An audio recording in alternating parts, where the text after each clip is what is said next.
चुनावी अवस्थाको माहौल हेरेर पनि धेरैजना चाहिँ मिडिया ट्रायल पनि गर्छन् क्या मेरो कतिको माहौल रहेछ बुझिराखौँ न भनेर पनि।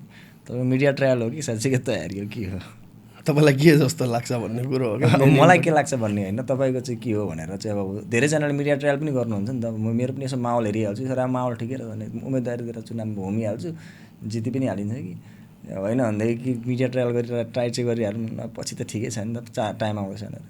त्यस्तो केही पनि होइन, मिडिया ट्रायल भन्ने चिजै हुँदैन होइन। मिडिया भनेको त एउटा जिम्मेवारी अङ्ग हो, यसलाई ट्रायल गर्ने चिज भन्ने चिजै गलत भाषा हो।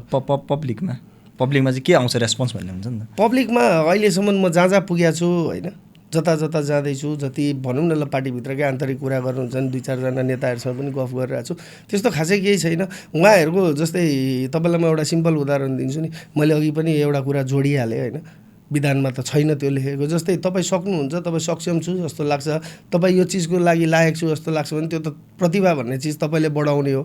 आज डिजिटल युगमा आएर त मिडियामा अलिअलि 2-4टा कुराहरू उत्थान हुन्छन्, 2-4टा कुराहरू मेरो कुरा जस्तै नगरवासीसम्म पुर्याउने त फेरि माध्यम पनि त यही मिडिया होला होइन। भोलि म के गर्छु र के गर्न आएँ, किन आएँ भन्ने कुराहरू त भोलि मिडियाले नि त पुर्याउने होला। अनि त्यो चिजलाई चाहिँ मिडिया ट्रायल भन्नु भनेको चाहिँ मलाई लाग्छ त्यो विवेकहीन अभिव्यक्ति हो क्या। त्यो सब चिजमा चाहिँ टाइम वेस्ट गरेर भोलिको दिनको हाम्रो जोर्नीलाई खासै इम्प्याक्ट पनि पार्न सक्दैन त्यो चिजहरूले, र भोलिको दिनमा त्यो चिजहरूलाई चाहिँ मैले लिएर कसले के भनौँ भनेर सुनेर बस्ने फुर्सद पनि छैन सर।